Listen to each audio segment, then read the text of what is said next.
Zarba! Gol! Futbol O'zbekiston. Assalomu alaykum qadrli do'stlar, o'zbek futboliga ixlosmand bo'lgan barchaga biz eng tezkor yangiliklarni yetkazishda davom etamiz. Mabodo kanalimizga obuna bo'lmagan bo'lsangiz, podpisatsiya tugmasini bosgan holda obuna bo'ling va eng qaynoq yangiliklarni biz bilan birga kuzatib boring.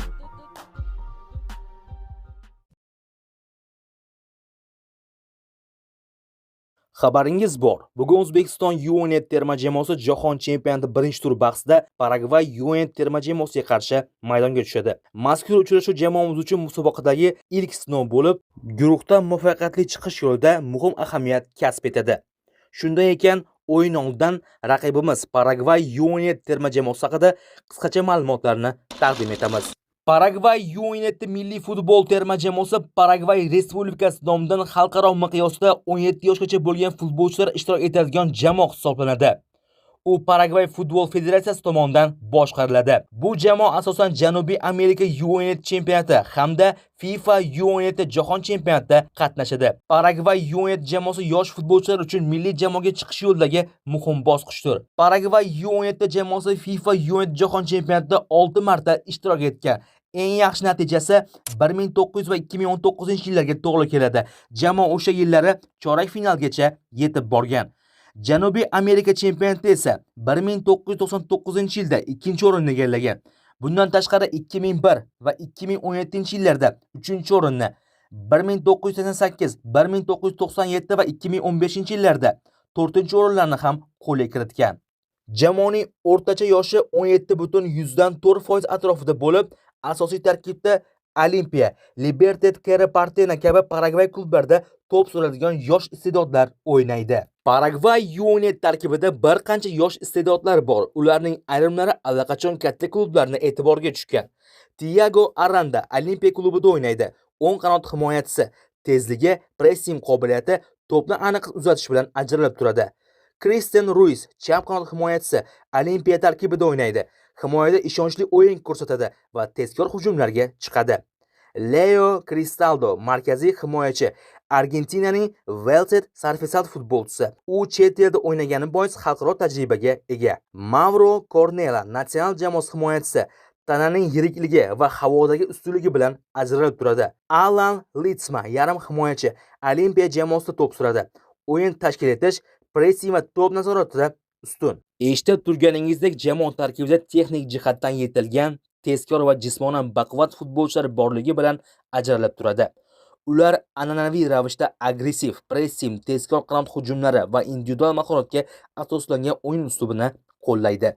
Paragvay U17 jamoasining asosiy kuchli jihatlaridan biri jamoaviy uyushqoqlik va yakuniy zarbani aniq bera oladigan futbolchilarga ega ekani. Shuningdek, ular himoyada intizomli o'ynab, qarshi hujumlarga tez o'tishi bilan ham tanilgan. Murabbiylar shtabi yosh futbolchilarni xalqaro tajribaga ega qilishga katta e'tibor qaratadi. Shu bois raqibimizni sodda jamoa deb bo'lmaydi. Mariano Iglesias Paragvay U17 terma jamoasi bosh murabbiyi. Mariano Esteban Iglesias Argentinalik futbol mutaxassisi, sobiq professional futbolchi va hozirda Paragvay U17 terma jamoasi bosh murabbiyi hisoblanadi. U 1981-yil 6-noyabrda Buenos Aires shahrida tug'ilgan. Futbolchilik davrida u markaziy himoyachi sifatida o'ynagan va o'zini qat'iy o'yini, pozitsion sezgisi hamda rahbarlik qobiliyatlari bilan tanilgan. Mariano Iglesias murabbiylik faoliyatini o'zining sobiq jamoasi Vélez Sarfisat klubi akademiyasida boshladi. U yerda 2017-2019-yillarda yosh futbolchilar bilan ishlagan va aynan shu davrda o'yin falsafasi, murabbiylik metodikasi ham jamoaviy psixologiya bo'yicha katta tajriba to'plagan. Uning yoshlar bilan ishlashdagi muvaffaqiyatlari e'tiborga olinib, 2020-yilda Paragvay futbol federatsiyasi uni milliy terma jamoa murabbiylar shtabiga taklif qiladi. U bu yerda tajribali argentinalik murabbiy Eduardo Berezo yordamchisi sifatida ishladi. Bu lavozim unga xalqaro tajriba to'plash imkonini berdi. U Janubiy Amerika jamoalariga qarshi o'yinlarga tayyorgarlik, raqib tahlili va himoya tizimini shakllantirish bo'yicha mas'ul bo'lgan. Paragvay futbol federatsiyasi Iglesiasning ish uslubidan mamnun bo'lib, 2021-yilda uni Paragvay U15 terma jamoasi bosh murabbiyi etib tayinladi. Individual va jamoaviy rivojlanishga katta e'tibor qaratadi. U o'yinchilarni texnik, taktik, ruhiy jihatdan tarbiyalashni o'zini asosiy vazifasi deb biladi. Uglisic yosh futbolchilarga futbol faqat texnika emas, bu xarakter, mehnat, intizom degan g'oyani singdirgan. U jamoani har bir mashg'ulotni professional darajada tashkil etgan futbolchilarga xalqaro o'yin usullarini o'rgatadi. 2024-yilda Paragvay futbol federatsiyasi uni mamlakatdagi eng muhim yoshlar loyihasiga Paragvay U17 terma jamoasi bosh murabbiyligiga tayinladi. Bu lavozim Paragvay futbol tizimida katta mas'uliyatli o'rinlardan biri hisoblanadi. Chunki U17 jamoasi FIFA jahon chempionatiga yo'llanmasi uchun kurashadi.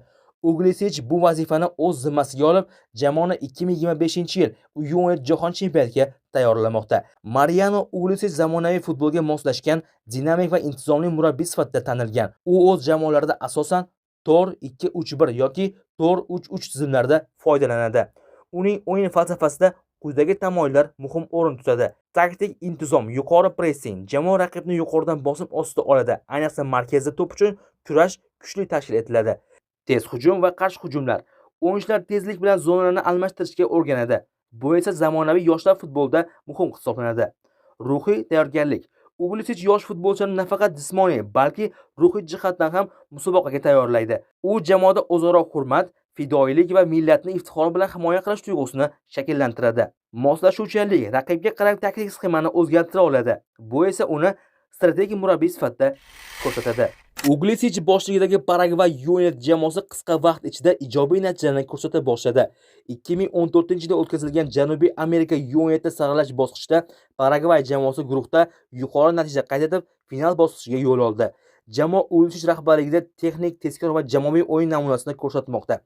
FIFA bilan bergan intervyusida u shunday degandi: Paragvay futbolining eng katta kuchi birlik, fidoyilikdir. Biz yosh futbolchilarga bu qadriyatni singdirish orqali ularni kelajakdagi chempionlarga aylantiramiz. U shuningdek, jamoa tayyorgarlikda o'yinchilarning individual rivojlanishiga alohida e'tibor qaratayotganini aytgan. Unga ko'ra, har bir yosh futbolchi o'z rolini chuqur anglab yetishi va jamoa muvaffaqiyati uchun mas'uliyatni his qilishi kerak. Uchrashuv futbol muxlislari uchun qiziqarli va tarang ruhda o'tishi kutilmoqda. Endi barcha e'tibor maydondagi kurashga qaratiladi. O'zbekiston U17 terma jamoasiga faqat va faqat omad tilaymiz. Olg'a O'zbekiston. O'z fikrlaringizni izohlarda yozib qoldirishni unutmang va albatta videoga like bosib, kanalimizni qo'llab-quvvatlang. Hozirda bizda mana shular eng tezkor va qaynoq yangiliklarni biz bilan birga kuzatib boring. Zarba! Gol! Futbol O'zbekiston.